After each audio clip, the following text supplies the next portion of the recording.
వ్యక్తుల కోసం పట్టు మోదీ సంకీర్ణ సర్కార్లో కీలకంగా చంద్రబాబు నితీష్ 5 మంత్రి పదవులు స్పీకర్ పోస్ట్ అడుగుతున్న టీడీపీ. చూడురా 21 సీట్లు ఇచ్చిన ఎంపీ సీట్లు బీజేపీకి, ఎన్డీఏకు కూటమిలో భాగంగా 21 సీట్లు ఇస్తే 5 మంత్రి పదవులు అడుగుతున్నారట. కేంద్ర మంత్రి పదవులు 5 అడుగుతున్నారట.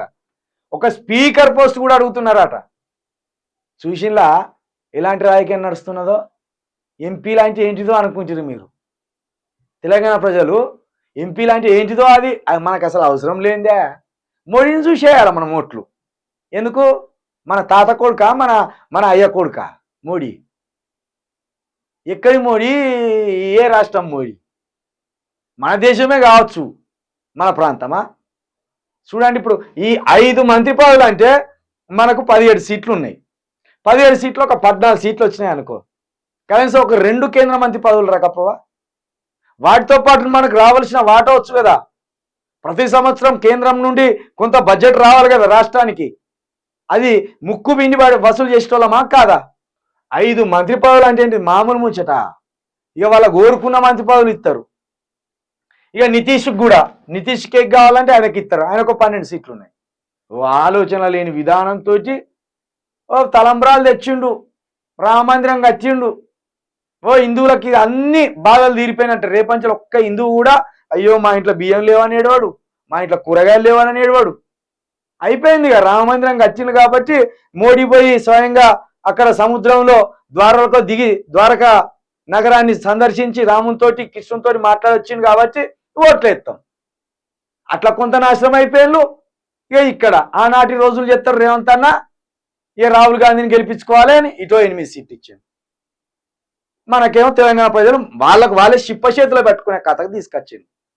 చూడ్రి ఎంత ముద్దుగా రాసుకొచ్చిండో. వెలుగు పేపర్లోనే రాసుకొచ్చింది. ఇంకా ప్రత్యేక హోదా, 10 సంవత్సరాలుగా ప్రత్యేక హోదా కోసం వాళ్ళు అక్కడ ఫైట్ చేస్తాను. ఇప్పుడు ప్రత్యేక హోదా కూడా నెరవేరే అవకాశం ఉంటుంది. ఇక స్పెషల్ ఫండ్స్, ప్రత్యేక హోదా బోను మళ్ళొక 20,000 కోట్లు 50,000 కోట్లు మాకు కావాలి మోడీ తాత, ఇస్తావా ఇవ్వవా అని ముక్కు పిండి వసూలు చేసేటట్టున్నాడు చంద్రబాబు నాయుడు. అదొక్కటేనా? స్కిల్ డెవలప్మెంట్ కేసు కూడా కొట్టేయాలి అంటాడు. అన్ని వాళ్ళ పల్లెంలో పంచపక్ష పరమాన్నాలు పెడతారా అంటారు కదా. ఇప్పుడు ఆంధ్రప్రదేశ్ అని ఒక పల్లెంలో పంచపక్ష పరమాన్నాలు పెట్టి తినుర్రి అని ఇస్తారు. ఇప్పుడు మోడీ అక్కడికి వచ్చింది.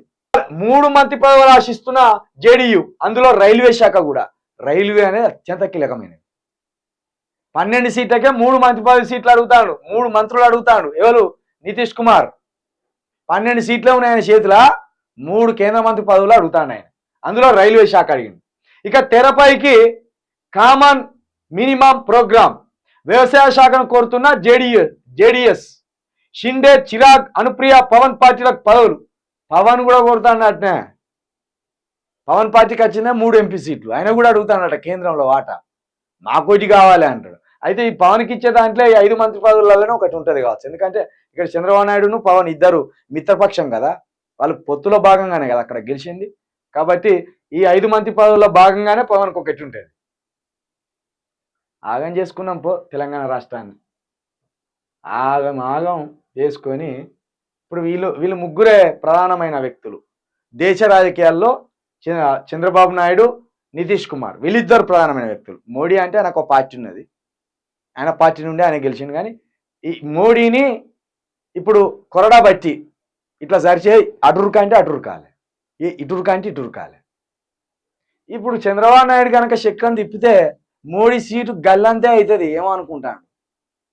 చంద్రబాబు నాయుడు 40-45 సంవత్సరాల రాజకీయ జీవితం ఉన్నది. దేశవ్యాప్తంగా అన్ని పార్టీలకు తెలుసు, అన్ని ప్రాంతీయ పార్టీలకు.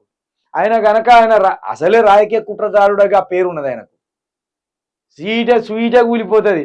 ఇంకా పైగా చంద్రబాబు నాయుడు కాంగ్రెస్ తోటి కూడా గతంలో పొత్తు పెట్టుకున్న అంత చరిత్ర ఉన్నది.